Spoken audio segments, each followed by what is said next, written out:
Now, I could spend the whole day on philosophy, because that's where it is. If I could get you intrigued with that enough to study it, enough to ponder it, to where you'd pick up the commitment like I did and say, hey, as simple as an apple a day, as simple as a walk around the block, why not start right there? If you don't start there, where else are you going to start? Might as well start where it's easy, and then go to the more complicated disciplines. Because if you can't handle the simple disciplines, how can you handle the complicated ones? Okay. Key. Philosophy. Here's number 2. I got to give these now very quickly because I got too much to cover here to linger too long. Number 1, we're affected by philosophy. First major of the 5 major pieces. Number 2 is attitude. We're affected by how we feel. First, we're affected by what we know and the decisions we make. Second, we're affected by attitude, how we feel. And I gave that quick list. Let me give it to you. It's how you feel about the past. You've got to have a good attitude about the past. Use it as a school, not a club. Don't beat yourself to death with your past. Faults, failures, losses. Let the past be a school. Harsh school, maybe. What else is new? Let the past be a school master to teach you. Not to threaten you, but to teach you. Okay. Next, it's how you feel about the future. Set your goals. We'll talk a little bit about that before we finish today. Goal setting. The promise of the future is an awesome force to affect your life every day. Without a future well designed, we take hesitant steps. And all you have to have is hesitant steps for 6 years. You'll be timid, driven into a corner, not boldly willing to go and take your portion, take your share. Okay. Next, it's how you feel about everybody else. Got to have a good attitude about everybody else, because it takes everybody else to make a market. One person doesn't make a family. One person doesn't make a business. One person doesn't make a corporation. One person doesn't make a community. One person doesn't make a nation. It takes all of us to make a dynamic economy, a nation second to none. It takes all of us to make the churches and make the economy run. It takes all of us to make the possibilities. All the gifts that have flowed in here the last 200 years, unprecedented in 6,500 years of recorded history. There's been nothing like it. The ethnic streams that have flowed in here brought their gifts, brought their talent, brought their skills, brought their inventions, brought their work ethic. All of it mixed together is called America. Been nothing like it in 6,500 years. And to miss the value of it by some, warped attitude about it, I'm telling you, you've missed it all. And if you have an appreciation for it all, you'll draw from it. And if you draw from all the gifts that have been blended together here for 200 years, now for your value and benefit, think of what you can do for your days, for your business, for your conversation, for your equities. You can transform it to an incredible degree. And here's the last one. It's how you feel about yourself. Understanding self-worth is the beginning of progress. Self-worth should be easy. If one of us can do it, all of us can do it. If anybody can think it, we all can think it. I can read, you can read. I can understand, you can understand. From where I came from, the few simple things I did and tried revolutionized my life in 5 years. There isn't anybody here that can't do it. Change from pennies to fortune. Change from nothing to something. Change from broke to rich. Anybody in this room can do it. If any of us can do it, we all can do it. That's the kind of value you should place on yourself. If Jim Rohn can understand it, I can understand it. If he can read, I can read. If he can find it, I can find it. If he can change, I can change. If he can get it done, I can get it done. That's the attitude about yourself. So valuable. Okay? Now, in transforming our lives, we don't start with attitude. We don't start with the inspiration here. We start with education. Somebody says, well, I expected you just come get motivated today. Well, that probably won't do it. Somebody says, by now we should be standing on the chairs, waving a flag, singing the old gray mare. Get going here. No, that's not where you start. Life change does not start with inspiration. Life change starts with education. You've got to be educated to the point of where you might have messed up. My teacher put it in blunt, simple language. He only went to the 9th grade in school, so he put it in simple language I could understand. He said, Mr. Owen, after 6 years living in America, healthy American male, 25 years old, been working 6 years, 1 year of college, pennies in your pocket, nothing in the bank, behind on your promises. Shoaff said, I just got one simple explanation for that. You've messed up. Now, I could understand that kind of language. Substitute a Hershey bar for an apple means you've messed up. Should walk around the block, could walk around the block, won't walk around the block. You have messed up. And all you got to go is write down through the list. Don't need some teacher to come by and tell you. Be your own best teacher, saying, hey, let me make a list of some places I've messed up. Because if I let this down, that probably affects the rest. And the answer is, that's true. So we don't start with inspiration, we start with education. Somebody says, well, just motivate this guy, he'll be all right. Just motivate him, get him turned on. Probably not. If a guy's an idiot, you motivate him, now you got a motivated idiot. No, he won't be all right. So we start with education. What's the first education? If it isn't going well and you live in America, you have messed up. You don't need to change countries. You say, well, the country's messed up. That's like cursing the soil and cursing the seed and the sunshine and the rain, which is all you got. Don't curse all you got. When you get your own planet, you can rearrange this whole deal. But this one, you got to take like it comes. So number 2 was attitude. Here was number 3, activity. This is the work part, the labor part. Taking action.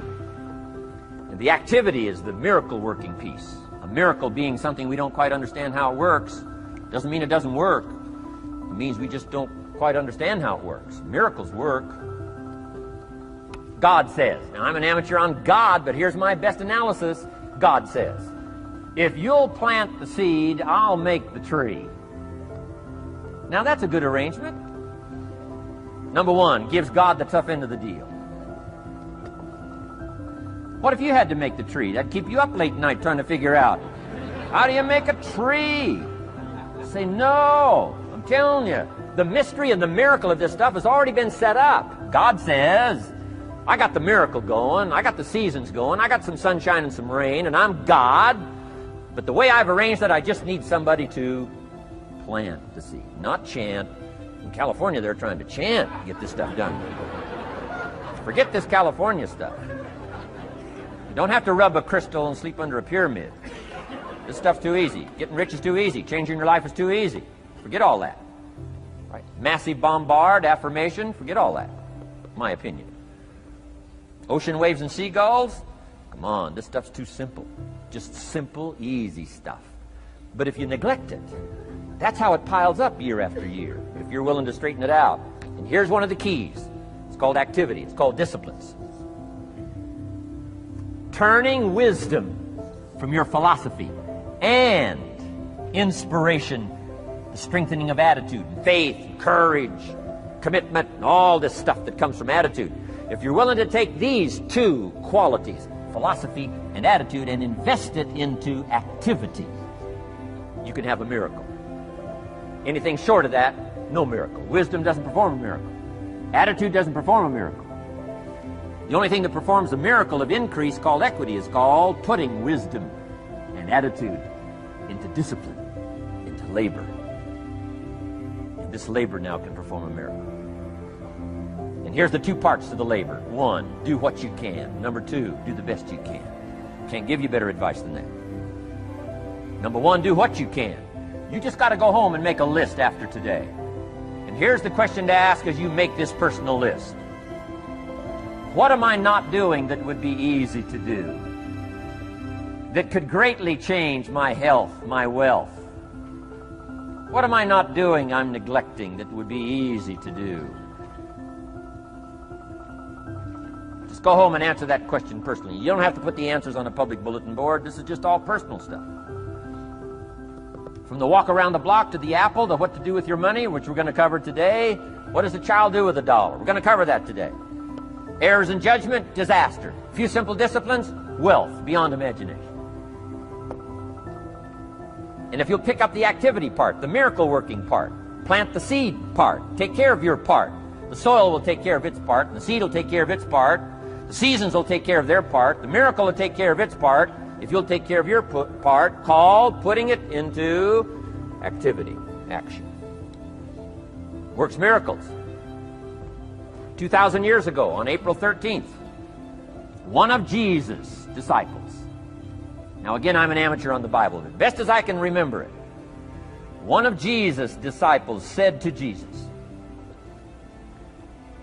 "It's time to pay our taxes and we don't have any money." That's how come I know it was about April 13th.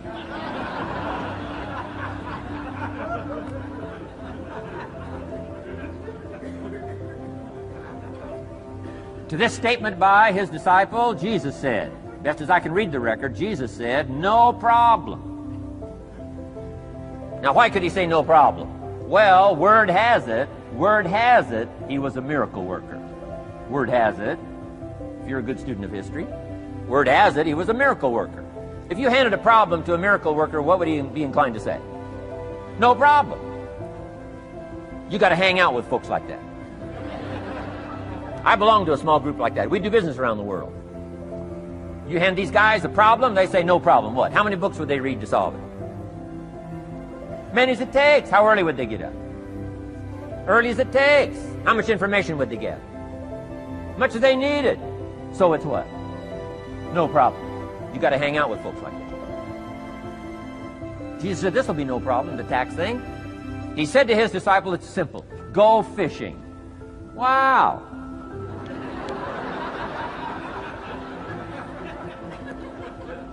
Now that was easy for this particular disciple. His name was Peter. And Peter was a fisherman. How clever. How clever. But here's the real problem. If you should fish, and you could fish, and you don't fish, you got no miracle. You could change, you should change, you won't change. That's called accumulated disaster.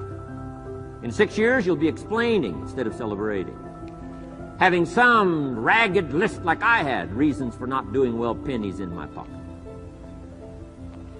Could, should, don't, disaster.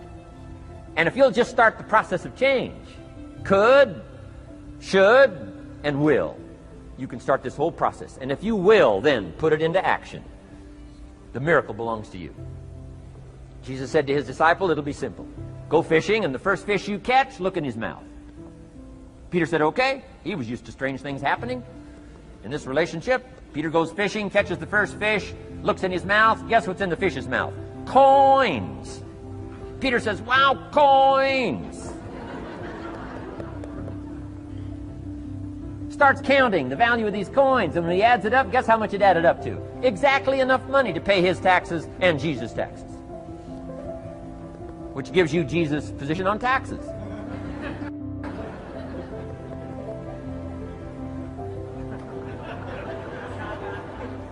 Okay. Now we call that what?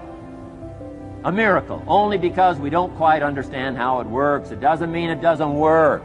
It simply means we don't quite understand how it works. But here's how you get a miracle going for your life. Number one, do what you can. Get a list of the stuff you could do and you haven't done, postpone, and start cleaning that up.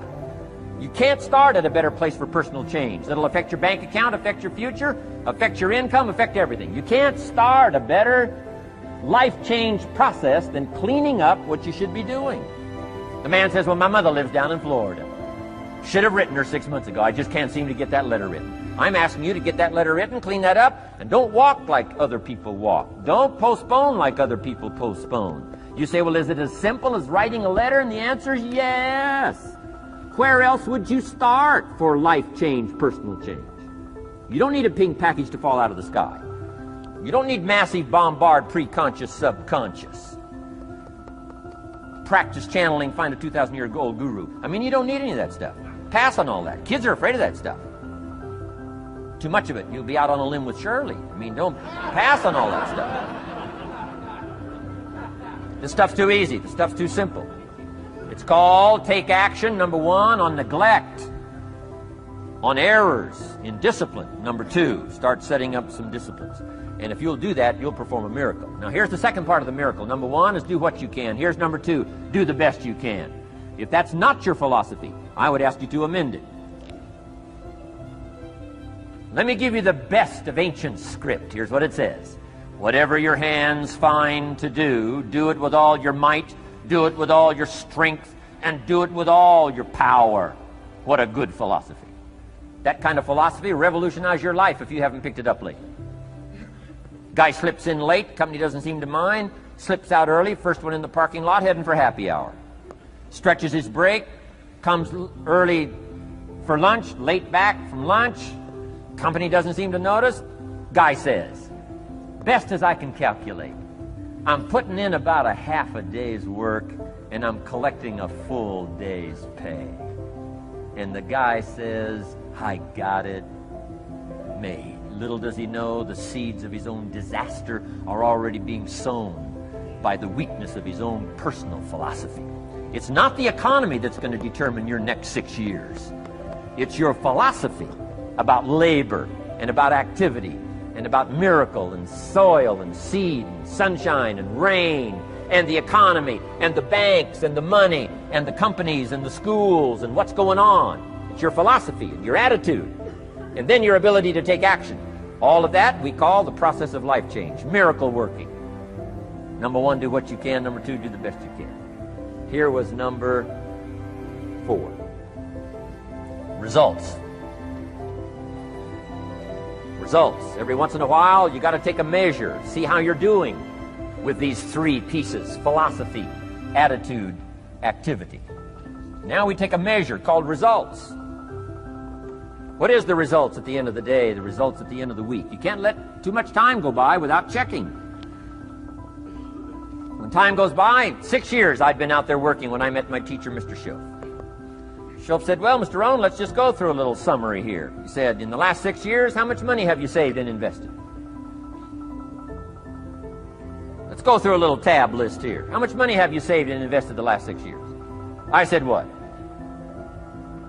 0. He said, you have messed up. You remember these notes. I like that. You've messed up. He said, who sold you on that plan? I thought, my gosh, the man's right. I'm a nice guy. I bought the wrong plan. What if you were 50 and broke? Right? Didn't need to change countries. Bought the wrong plan. What a sad scenario that would be. But Shope said these questions. Let's go through some results. He said, how many books have you read in the last 90 days? I said, what? 0. Wisdom of the world available? Change your life, change your future? Wisdom of the world available? Develop any skill you want, earn the kind of income you want, have all the treasures you want, equities you want, relationship with your family that you want, everything that you want available, and the wisdom of the world to help you get it. Haven't read any books in the last 90 days. My teacher said, Mr. Rohn, you have messed up. I'm telling you, you've got the deal. Shope said, Mr. Rohn, in the last 6 months, how many classes have you taken to improve your skills or to develop new skills? Go for the American dream. Become rich and powerful and sophisticated and healthy and influential. How many classes have you taken in the last 6 months? I said, how many? 0. He said, you have messed up. He said, you don't need to unmess the country. You don't need to straighten out the perplexed. You don't need to straighten out any of this stuff. All you've got to do is look within and let results teach you a great deal about your own activity, your own attitude, and your own philosophy. I went through that process. Take this phrase home. Results is the name of the game. What other game is there? Results. Here's all life asks us to do. Make measurable progress in reasonable time. Just take home that little phrase. Good phrase. We're asked in life simply to make measurable progress in reasonable time. We demand it of our children. How many years do you want your child to spend in 4th grade? Approximately. About 1. If it looks like they're not going to make it, we pour on the pressure, called legitimate pressure, lack of results. Peer pressure, family pressure, school pressure, community pressure. Every other kind of pressure we can bring to bear. What? You can't stay more than 1 year in 4th grade. As parents, you'd have to leave the community. You say, well, what if they're nice kids? Wouldn't you give them 3 or 4 years? The answer is no. You got to make better progress than that. So you got to check fairly often. Some things you got to check every day. Some things you got to check at least by the end of the week. Salesman joins this little sales company. He's supposed to make 10 calls first week. Wouldn't it be legitimate? Call him in on Friday and say, John, what? How many calls? I mean, this stuff is simple. John says, well. Say, John, well won't fit in this little box here. Well. Now John starts with a story. You say, John, I made this little box so small so a story won't fit. I don't need a story. I need what? A number. A number. What will a number tell me? Everything. John's supposed to make 10 calls. What if he made 20? You say, wow. Wow. We got somebody. What if he only made 1 call? Whoa. Will that tell us something about John's philosophy? And the answer is yes. Will it tell us something about his attitude? Of course. Will it tell us something about his disciplines? Of course. And if he wants a lesson in life change, all he has to do is be willing to face the numbers and come up with the results that will teach you to either celebrate if you got good results or fix whatever needs to be fixed in your philosophy, attitude, activity called disciplines. You don't need to go anywhere else. I do believe in affirmations. They are valuable as long as you affirm the truth. Because it says in ancient scripts, the truth what? Will set you free. Free to do what? Amend your errors and pick up new disciplines. That's what the truth is for, to help us amend our errors and pick up the disciplines for life change. That's what the truth is for. So I do believe in affirming the truth. If you're broke, the best thing to affirm is, I am broke. You put that up on the refrigerator where you can see it every day. I mean, that's how you do that. Now, if you need a little additional affirmation, you just put up there, I'm 40 and broke. I mean, you know, that ought to do it. And if you need just a little more, put up there, I live in America and I'm 40 and broke. That's enough to turn your life around. It says, hey, something is wrong. Somewhere I have messed up.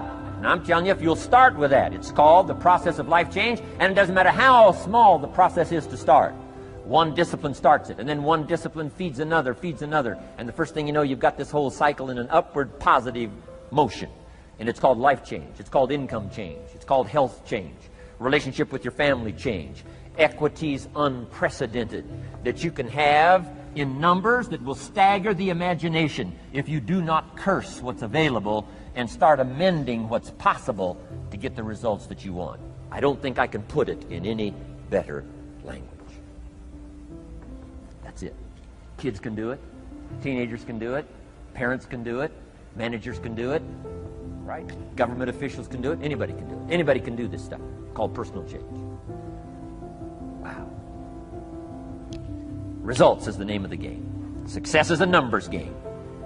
Good note to make. Success is a numbers game. You got to go for the numbers. You got to understand what the numbers are. How many pounds overweight should you be at age 50? Approximately.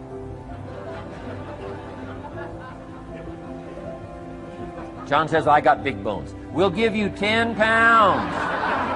10 pounds for big bones. Otherwise, come on, John.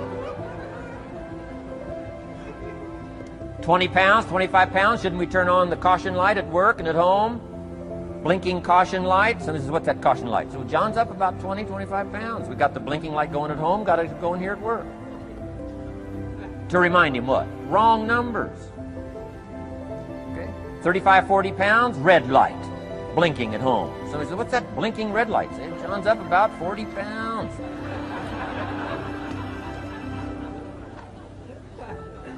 $50 pounds, we got the siren.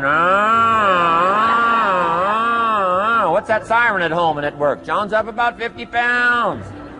Cholesterol, almost out of control. Come on. Success is a numbers game. I'm asking you to be mature enough to start checking your own numbers. How many books have you read in the last 90 days? Transform your life. Become cultured. powerful, sophisticated, healthy, influential, all the rest of the stuff you want. How many books? How many classes? How committed are you to taking what's available and turning it into equities unprecedented, since we live in a country that there's been no such country in the last 6,500 years? If you'll pick up that process, ladies and gentlemen, I'm telling you, it's called life change of the best order. Now here's the last one. Number 5 is called lifestyle. Lifestyle is simply learning how to live well. The last of the 5 major pieces. Here's the ultimate challenge of life. I've worked on this, you cannot believe how hard, since age 25. And that is, after applying better philosophy, attitude, and activity, and picking now up results. What are results for? Here's my ultimate challenge on results. To fashion, good word to jot down, fashion. Fashion for yourself lifestyle, or what we call the good life. That's the ultimate challenge. To take your results, take your money, take your results, take the return, take the equities you've gathered, and now fashion for yourself a good life, like weaving a tapestry. And Mr. Shoaff gave me all kinds of examples on lifestyle. He gave me 2 phrases that helped change my life. In case you have to leave early, let me give you these 2 phrases. It'll be worth the price of coming and being here today. Just take these 2 phrases home, in case you have to leave early. Here's number 1. Shoaff said, Mr. Owen, if you wish to be wealthy, study wealth.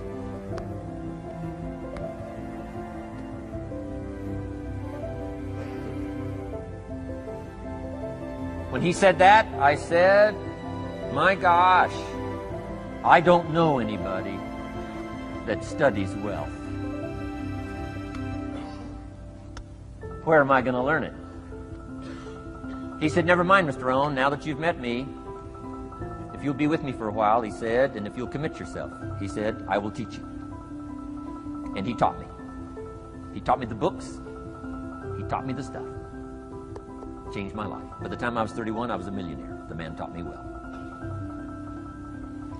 If you wish to be wealthy, study wealth. If you were to show me your present economic plan, in a personal conversation between you and me, you say, Mr. Owen, let me disclose for you my current economic financial plan for the future. Would I get so excited, I'd say, hey, I'm going to go across the country and lecture on your plan.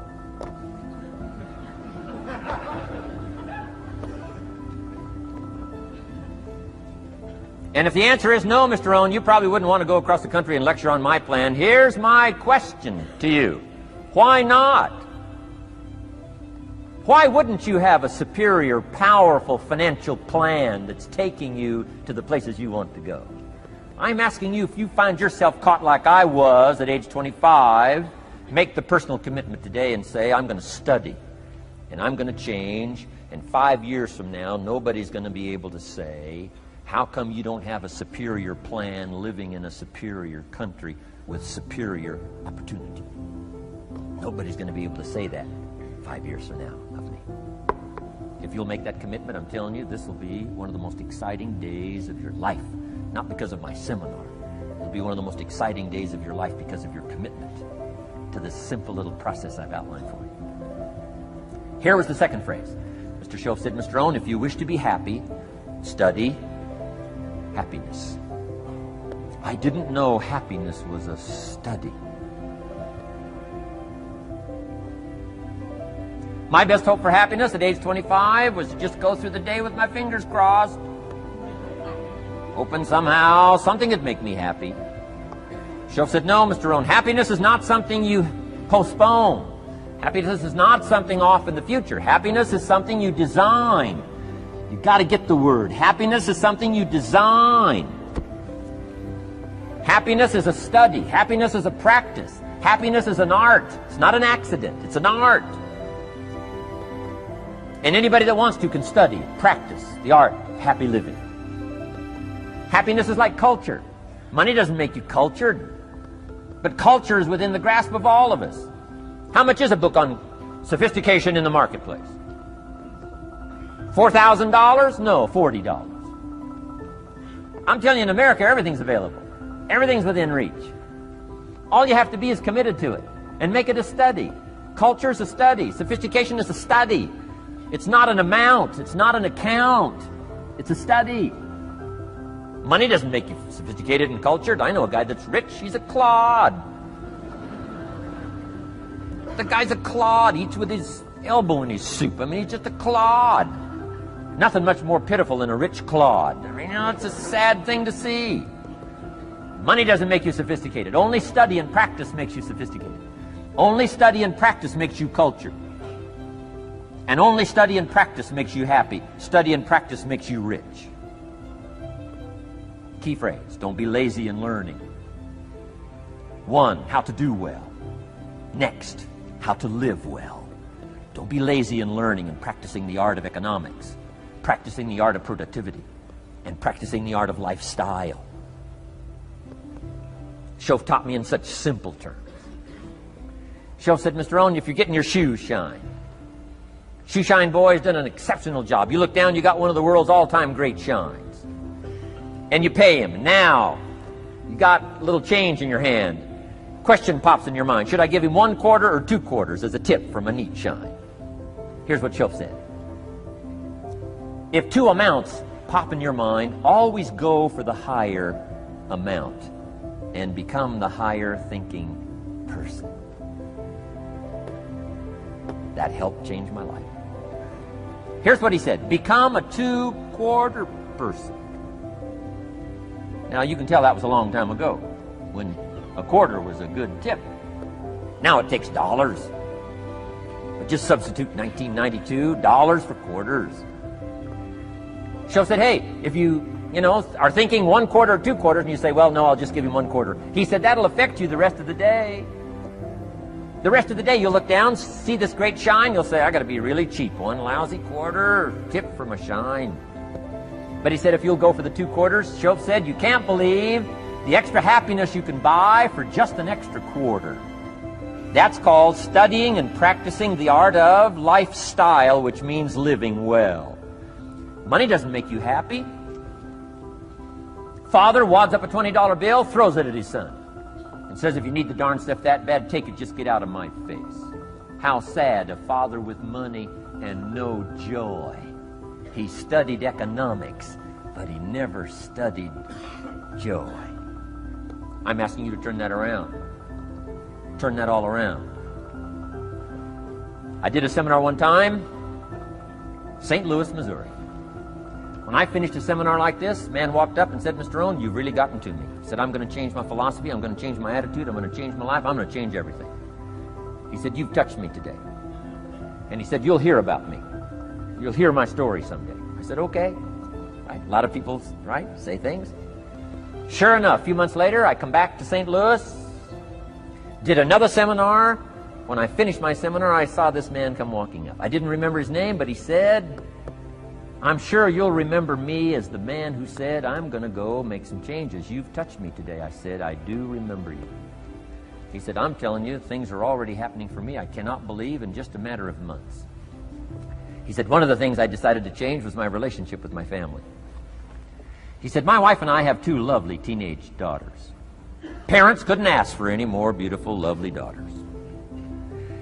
And he said, I'm the only one that's given them trouble. He said, these daughters of ours have never given us any trouble. He said, I've usually been the one all these years given all the trouble and all the static. He said, my daughters love to go to the rock concerts, and I'm always giving them trouble. They have to beg me for the money.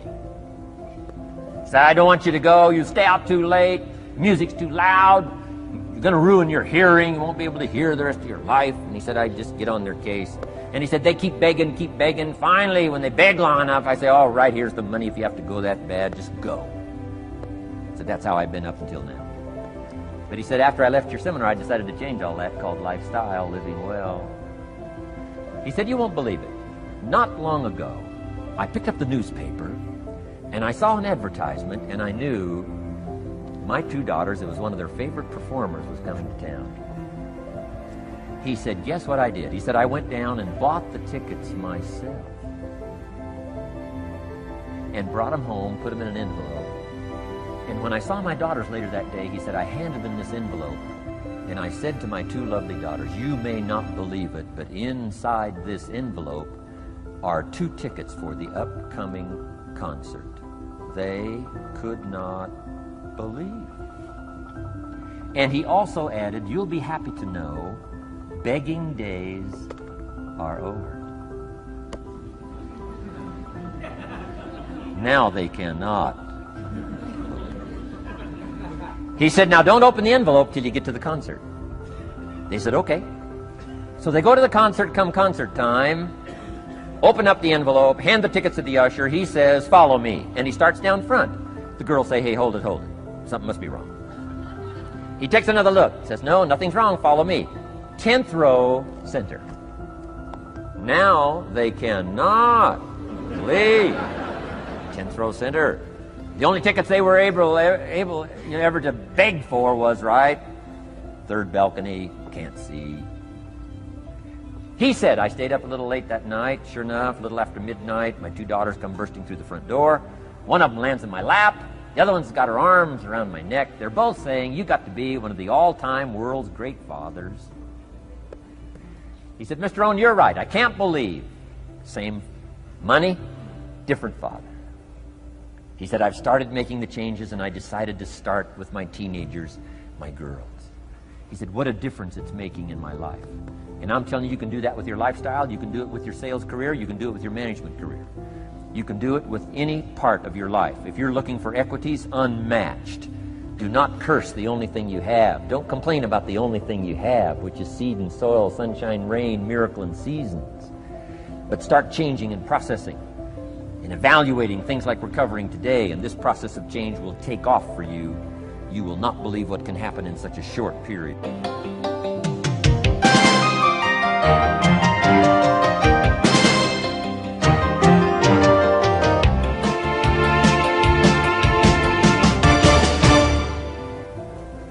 Next subject, personal development.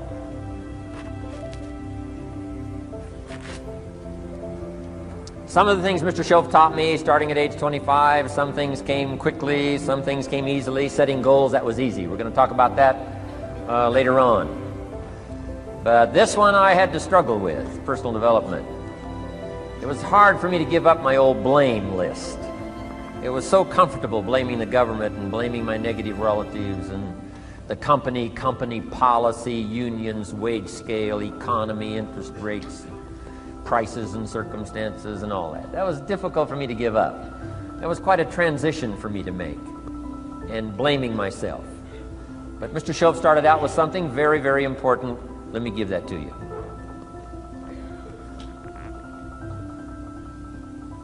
He said, it's not what happens that determines the major part of your future. It's not what happens. What happens, happens to us all. He said the key is what you do about it. It's not what happens, it's what you do about it.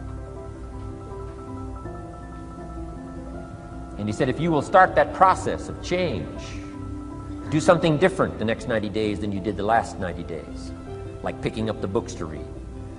Do something different, like the new health disciplines, relationship with your family, whatever it is, doesn't matter how small it is. If you'll start doing different things with the same circumstances, since we cannot change the circumstances, but we can change ourselves. We can change what we do.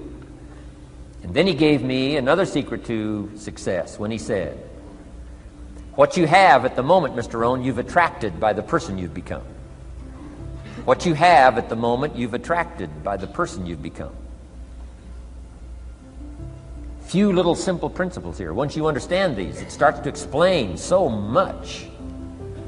Now, sometimes it's a little tough to take, blaming yourself instead of the marketplace, taking responsibility instead of putting it off on someone else. That transition sometimes is a challenging mission. And this one was a little tough for me. He said, Mr. Owen, you've got pennies in your pocket, you've got nothing in the bank, the creditors are calling, you're behind on your promises. And he says, here's how that occurs. You've attracted, up until now, you've attracted the things to you because of the person you've become. Now I said, well, how can I change all that? He said, very simple. If you will change, everything will change for you. You don't have to change what's outside. All you've got to change is what's inside. To have more, you simply have to become more. And then he said, don't wish it was easier, wish you were better.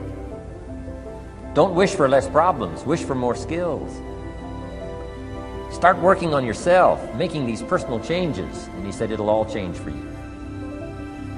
So let's talk a little bit about personal development, that extraordinary adventure I undertook starting at age 25. And I've never ceased that adventure. I'm still going for it in the 90s. I want to get better and better. I want my craft to get better, my business operations to get better, the things I do to get better. Because once I picked up this simple formula, I'm telling you, it's easy to figure out where the problem is if you go to work on it.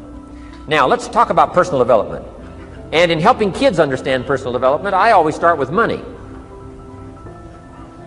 Now, money's not the only place to start. Money certainly isn't the only value, but we've all got to start somewhere, and money's something you can count, right? Kids are interested in money, okay? A lot of things are a little tougher to measure, but economics is pretty easy, right? Because you can count. Okay, somebody says, how are you doing? You say, I don't know. Let's count. Now, this is not the only count. I understand that. There's a lot of other things to count. But to see if there may be some errors in your judgment and lack of disciplines in your life, we might as well start with money, because it's so easy to count. So let's just start there and see whether or not maybe we have messed up. Okay. So here's how I explain it to kids. We get paid for bringing value to the marketplace. Key to understanding economics. We get paid for bringing value to the marketplace. Marketplace is also described as reality. Reality, the marketplace. Now, it takes time. It takes time to bring value to the marketplace, but we don't get paid for time. It's very important for kids to understand, as well as adults. We don't get paid for time. Mistakenly, the man says, well, I'm making about $20 for an hour. Not true. Not true. If that was true, you could just stay home, have them send your money. No, it's not true. You don't get paid for the hour. You get paid for the value you put in the time. So we don't get paid for time, we get paid for value. Now, since that's true, here's one of the key questions of the afternoon. Is it possible to become twice as valuable and make twice as much money in the same time? Is it possible to become 3 times as valuable as you now are and make 3 times as much money in the same time? Is that possible? Of course. If you want to really emphasize something, that's a good phrase for it. Of course. Of course. Okay. Now, all you have to do to earn more money in the same time is simply become more valuable. America's unique. It's a ladder to climb. Starts down here, what, about $4 an hour? Big argument last year in Congress about the starting place. Should be 5, should be 5, should be 5. Well, no, it doesn't need to be 5. Why not start with 4? It's a ladder. Right? This is not a bed. This is a ladder. This is a ladder to climb. Starts at $4. Now somebody said, well, should be 5, should be 5. Well, maybe. If you're going to stay at the bottom for the rest of your life, it probably should be 5. But that's kind of a pitiful way to live. Start and not grow. Start and not change. Start and not become more valuable. Hey, the whole scenario of life is to start, number 1, and what? Become more valuable, number 2. So America's a ladder to climb. Starts at $4 an hour, and the more valuable you become, you just keep moving up the ladder. Top income last year, what, 52 million? Guy that runs Disney? Would a company pay somebody for 1 year's work $52 million? And the answer is, of course. This is one of those of course places. Of course. If you help a company make $1 billion, would they pay you $52 million? The answer is, of course, it's chicken feed. I mean, it's not much money. Now, why that much money? Because he has become so valuable. Now, why would we pay somebody only $4 an hour? They're not very valuable to the marketplace. Now, we got to make that distinction, to the marketplace. Might be a valuable brother, a valuable member of the community, a valuable member of the church, valuable member in the sight of God, to the human family, of course, those kind of values. But to the marketplace, which is called what? Reality. Reality is, if you're not very valuable, you don't get much money. Those are called the facts. I mean, that's how that is. Well, then how do you get more money? Simple answer. Somebody says, well, I'll go on strike for more. Well, here's a major problem with that. Here's a major problem with that. You can't get rich by demand.